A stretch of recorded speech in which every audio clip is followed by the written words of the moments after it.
अस्सलाम वालेकुम, welcome back students. I am Mohammad Asif Farid, your biology tutor. और आज हम पढ़ेंगे हमारा पार्ट 1 बायोलॉजी के अंदर चैप्टर 2 है जिसको हम बोलते हैं बायोलॉजिकल मॉलिक्यूल्स। और हमारा टॉपिक है आज का क्लासिफिकेशन ऑफ लिपिड्स। तो प्रीवियस लेक्चर के अंदर आपको याद होगा कि हमने इसी टॉपिक को डील किया था, क्लासिफिकेशन ऑफ लिपिड्स, और उसके अंदर जो है हम पढ़ चुके हैं असाइल ग्लिसरॉल। तो सबसे पहली बात ये हमें याद रखना है कि लिपिड के अंदर हम किन चीज़ों को डिस्कस करेंगे। तो हम देख चुके हैं पहले असाइल ग्लिसरॉल। अब इसके बाद जो हमारा पॉइंट है वो है वैक्सेस, फास्फोलिपिड्स और टर्पिनॉइड्स। ठीक है, तो सबसे पहले हम बात करेंगे अबाउट द वैक्सेस। तो यहाँ पर मैंने लिख दिया है वैक्सेस के बारे में।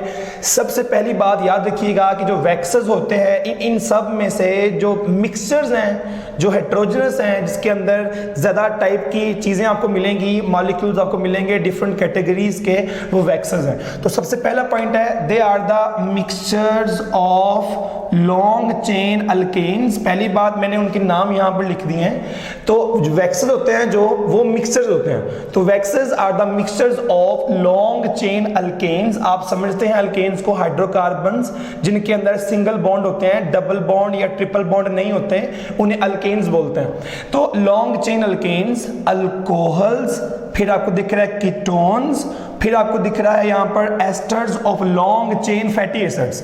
तो जैसे हमने स्टार्ट में कहा था कि जो लिपिड्स होते हैं ये हेट्रोजनस कंपाउंड्स हैं रिलेटेड टू फैटी एसिड्स। तो फैटी एसिड तो इसके अंदर लाजमन होंगे।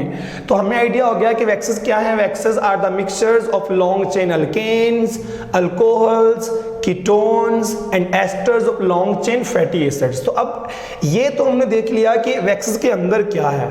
अब हमारी जो अगली बहस है वो हमारी इस बात पे है कि इसकी इंपॉर्टेंस क्या है, कि जो वैक्सेस होते हैं वो कहाँ मिलेंगे नेचर के अंदर आपको, और क्या करेंगे एनिमल्स के लिए या प्लांट के लिए। तो आपने याद रखना है कि जो वैक्सेस होते हैं वो प्रोटेक्ट करते हैं प्लांट को from the water loss. Okay, तो प्लांट को बचाते हैं पानी के लॉस से, क्योंकि लिपिड हैं ये वाटर प्रूफ, मैंने आपको बताया था, इंसुलेट कर देंगे तो पानी जो है वहां से उड़ नहीं पाएगा, और ना हीट के कभी जो है इसके अंदर काम करते हैं एज ए इंसुलेटर, और साथ ये वाटर प्रूफ होते हैं। तो ये पानी के लॉस को बचाएंगे। फिर नेक्स्ट पॉइंट यहाँ लिखा है मैंने, प्रोवाइड वाटर बैरियर। ठीक है, वही बात मैंने यहाँ लिखी है। तो वाटर बैरियर है for the insects, for the birds, यानी कि उनकी स्किन को पेनिट्रेट नहीं कर पाएंगे, जो माइक्रोब में आ नहीं पाएंगे।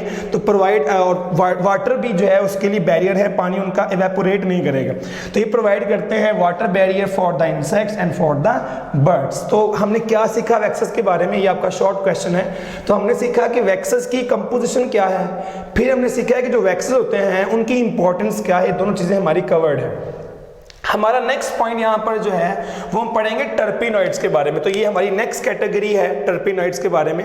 सबसे पहली बात याद रखिएगा, ये बड़ा इंपॉर्टेंट और बड़ा लार्ज ग्रुप है कंपाउंड का। पहली बात तो ये मैंने यहाँ लिख दी है थोड़ा सा कि ये लार्ज ग्रुप ऑफ कंपाउंड है। दूसरी बात मैंने यहाँ लिखी है, ये आपको याद भी रखना है कि किस चीज से मिलकर बनते हैं। तो आपको दिख रहा है it is made up of repeating, यानी कि जो चीज रिपीट हो रही हो, बार बार जो है वो चीज आ रही हो, आइसोप्रीनॉइड यूनिट, ये मैंने यहां ड्रॉ किया है। तो ये आपको दिख रहा है आइसोप्रीनॉइड यूनिट। इसका नाम है 2-मिथाइल 1,3 ब्यूटाडाइईन। तो ये आपके पास जो है इसका नाम है आइसोप्रीनॉइड। तो ये एक मॉलिक्यूल है, एक और मॉलिक्यूल, एक और मॉलिक्यूल, एक और मॉलिक्यूल। तो बहुत ज्यादा जो मॉलिक्यूल्स हैं आइसोप्रीनॉइड वाले, ये आपस में कंडेंस करेंगे, आपस में रिएक्ट करेंगे। कंडेंसेशन का मतलब होता है जिस रिएक्शन के अंदर जो है वो स्मॉल मॉलिक्यूल जहां से निकलते हैं उसको बोलते हैं कंडेंसेशन रिएक्शन। तो ये क्या होगा, एक मॉलिक्यूल, दो मॉलिक्यूल, तीन, तो कितने ज्यादा जो आइसोप्रीनॉइड यूनिट्स हैं वो आपस में कंबाइन करेंगे, आपस में कंडेंस करेंगे, और वहां पर क्या बनेगा, उससे बनेगा टर्पिनॉइड्स। तो ये मैंने यहां लिखा है। तो टर्पिनॉइड्स क्या चीज है, लार्ज ग्रुप ऑफ कंपाउंड। कैसे मिलके बनते हैं, made up of repeating isoprenoid units. और फिर हमारा लास्ट पॉइंट एग्जांपल्स क्या हैं इसके अंदर। तो कंडेंसेशन जब करेंगे ना ये, तो इनसे क्या बनेगा, रबड़, कैरोटिनॉइड्स। ये आप पढ़ेंगे चैप्टर 11 के अंदर के जो कैरोटिनॉइड्स होते हैं ये फोटोसिंथेटिक पिगमेंट्स हैं। तो ये एसेसरी फोटोसिंथेटिक पिगमेंट्स हैं कैरोटिनॉइड्स।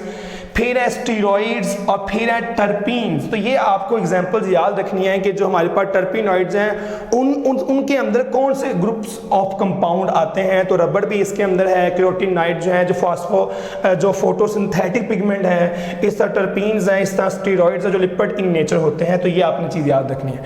तो हमने क्या सीखा है अभी तक? हमने बात कर ली है कि जो लिपिड के अंदर वैक्सेस की टाइप है और जो उसके अंदर जो टर्पीनॉइड की टाइप है वो कैसे बनेगी और कहाँ मिलेगी, एग्जांपल्स क्या हैं। हमारा जो लास्ट पॉइंट है ये हमारे पास है फास्फोलिपिड। तो ये सबसे ज़्यादा अहम आपके लिए चीज़ है, इसे बोलते हैं फास्फोलिपिड।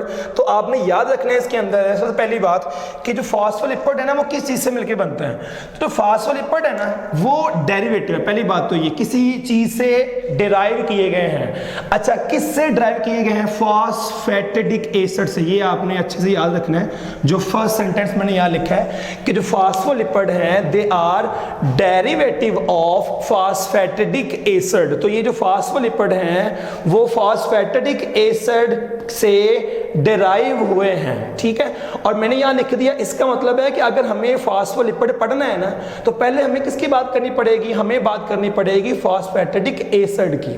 तो अब मैंने वही यहां पे लिखा है कि जो फॉस्फेटिडिक एसिड है उसके अंदर क्या मिलेगा आपको? उसके अंदर आपको मिलेगा ग्लिसरॉल, फिर आपको मिलेगा फैटी एसिड, फिर आपको मिलेगा फास्फोरिक एसिड। तो पहले हम क्या करेंगे भला? सबसे पहले जो है ना हम ड्रॉ करेंगे फॉस्फेटिडिक एसिड। पहले हम इसकी बात करेंगे क्योंकि इसके ड्राइव होने से क्या बना है? फास्फोलिपिड। तो पहले हम आएंगे फास्फेटिडिक एसिड की तरफ। तो मुझे ये तीनों चीजें चाहिए हैं। तो मुझे यहां पर रिक्वायर्ड है ग्लिसरॉल, फिर फैटी एसिड और फिर फास्फोरिक एसिड। तो यहाँ नीचे आ जाएंगे। तो जो मैंने यहाँ पर ड्रॉ किया है, तो जो आपको ये मॉलिक्यूल दिख रहा है ये आपके पास है ग्लिसरॉल, ये है ग्लिसरॉल। तो यहां पर हम क्या ड्रॉ कर रहे हैं? हम यहां पर बात कर रहे हैं फॉस्फेटिडिक एसिड की। मैं यहां नीचे लिख रहा हूं,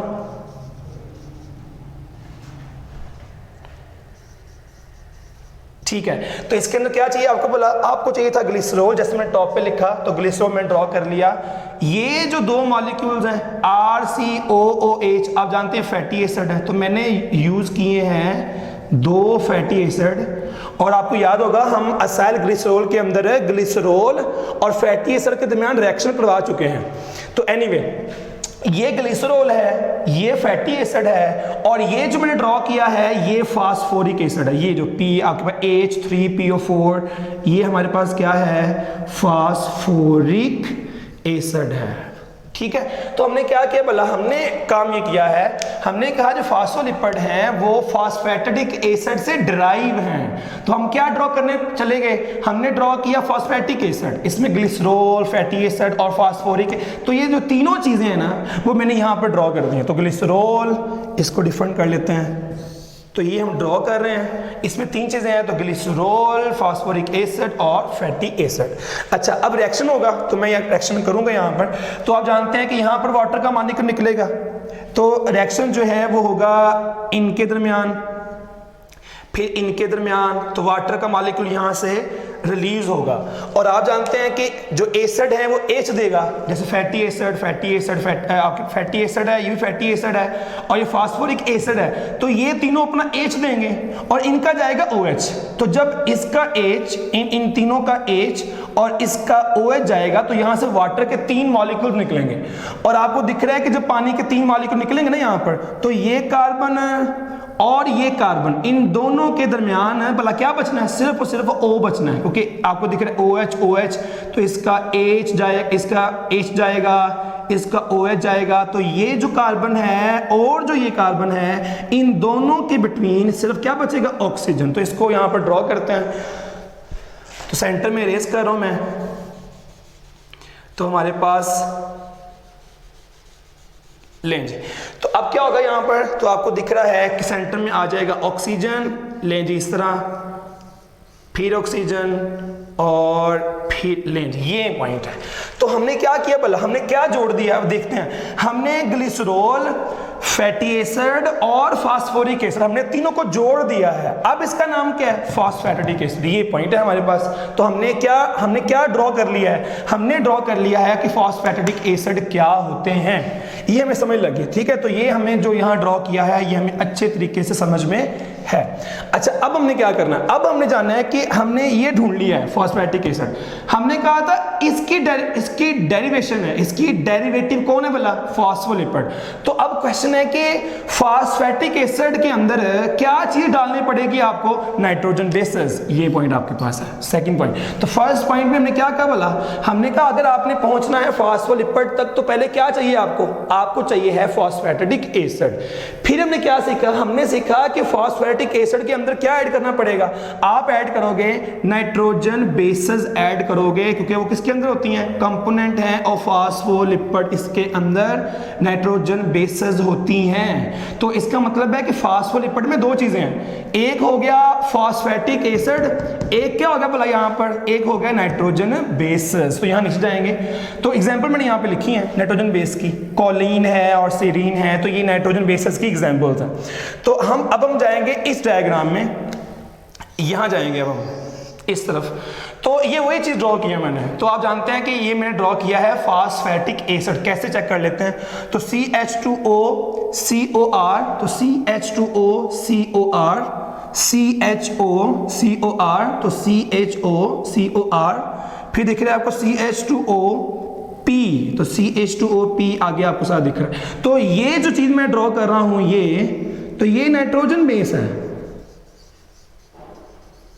ये नाइट्रोजन बेस है। इसका मतलब है कि जो मैंने ये जो मॉलिक्यूल ड्रॉ किया है ना मैंने, उसमें क्या किया है, मैंने फॉस्फेटिक एसिड के अंदर है भला क्या चीज डाल दी है, नाइट्रोजन बेस। तो अब इसको मिला के बोल देंगे फास्फोटाइडल कोलाइन, ठीक है जी। तो ये आपके पास फास्फोरिक एसिड है, तो ये आपके पास क्या है, फास्फोलिपिड्स हैं, ठीक है। तो हमने क्या कहा था भला, हमने पहले ही कहा था कि जो फास्फोलिपिड होते हैं ना वो फॉस्फेटिक एसिड के डेरिवेटिव हैं। तो हमने फॉस्फेटिक एसिड के अंदर जो है ना वो क्या डाल दिया, बेस डाल दिया। तो भला क्या बन जाएगा, ये अब बन जाएगा फास्फोलिपिड, और इसी को हम बोल देंगे फास्फोटाइडल कोलिन। क्या बोल देंगे इसको भला, इसको बोल देंगे फास्फोटाइडल कोलिन। तो इसे बोल देंगे फास्फोटाइडल कोलिन। तो इसके अंदर एग्जांपल एक और भी यहाँ लिखी है, कोलाइन भी, ठीक है। तो ये हमें समझ लगी यहाँ तक। इसी मॉलिक्यूल को हम ना इस तरह प्रेजेंट कर सकते हैं, हेड और टेल की सेंस में। तो जो आपको दिख रहा है ना हेड जो है वो उसका हाइड्रोफिलिक हेड होता है। तो याद रखना है जो फास्फोलिपिड होते हैं ना उनका हेड होता है हाइड्रोफिलिक, क्योंकि इसमें फॉस्फेट होता है, फास्फोरिक एसिड वाला पार्ट है ये वाला, ये वो है। और टेल के इसकी दो हाइड्रोफोबिक होती हैं। तो ये जो पार्ट है इसका ये वाला, ये इसका हाइड्रोफोबिक कैसे बोला, क्योंकि इसके अंदर होती है फैटी एसिड। तो आप जानते हैं कि जो फैटी एसिड होते हैं वो पानी के अंदर हलन नहीं होते हैं, तो ये हाइड्रोफोबिक है। इसी चीज को यहां ढूंढ लेते हैं। तो देखें जी, आप जानते हैं कार्बन 3 है, तो एक ये कार्बन है, एक ये कार्बन है, एक ये कार्बन है। तो तीनों में से किन कार्बन के साथ फैटी एसिड लगे हैं, इनके साथ ये फैटी एसिड वाली कार्बन है, ये फैटी एसिड वाला जो है वो अटैचमेंट। तो ये दो है ना, इसीलिए ये दो टेल्स हैं। तो ये टेल्स क्या होती हैं, हाइड्रोफोबिक होती हैं। तीसरा जो कार्बन इसके अंदर है ये वाला, इसमें तो फास्फोरिक एसिड, इसमें तो फास्फोरिक एसिड है, इसमें तो फास्फेट है, ये हाइड्रोफिलिक है और ये ऊपर है। पता लग गया इस बात का। तो ये दो टेल्स किसको प्रेजेंट कर रही हैं, ये दो टेल जो हैं वो प्रेजेंट कर रही हैं फैटी एसिड को, और जो ये वाला है हेड जो है वो प्रेजेंट कर रहा है फास्फोरिक एसिड को। तो ये पॉइंट है आपके पास। अब हम बात करेंगे बिल्कुल लास्ट पॉइंट हमारा, कि हमने समझ तो लिया है कि जो फास्फोलिपिड है ना वो बनते कैसे हैं, वो डेरिवेटिव है इसके, हमने ये ड्रॉ कर लिया है, ये हमने साथ समझ लिया ये वाला। तो हमारे लिए क्वेश्चन यहाँ चाहिए कि जो हमारे पास फास्फोलिपिड है, इंपॉर्टेंस क्या है इनकी। तो आपने याद रखना है कि ये बैक्टीरिया के अंदर, हर आपके पास ऑर्गेनिज्म के अंदर होते हैं मेम्ब्रेन के साथ। तो ये हैं एसोसिएटेड विद द मेम्ब्रेन्स। आपको याद होगा कि हम कहते हैं कि सेल मेम्ब्रेन के अंदर जो है ना वो लिपिड्स होते हैं। तो जो लिपिड्स होते हैं सेल मेम्ब्रेन के अंदर जो हैं वो लिपिड फास्फोलिपिड हैं। तो आपको पता लग गया है कि काफ़ी अहम है। तो हमारे हर सेल की मेम्ब्रेन के अंदर जो है ना वो फास्फोलिपिड हैं। तो ये चीज़ हमारे लिए काफ़ी इंपॉर्टेंट है। तो हमने आज क्या सीखा, हमारा टॉपिक था आज का बायोलॉजिकल मॉलिक्यूल्स के अंदर हम पढ़ रहे थे क्लासिफिकेशन ऑफ लिपिड्स। तो हमने आज सीखा है वैक्सेस के बारे में, फिर हमने बात की टर्पिनॉइड्स के बारे में, और हमने लास्ट में देखा है कि फास्फोलिपिड जो है वो क्या चीज़ है। आज का हमारा टॉपिक यहीं तक था। Wish you all the best. Allah Hafiz.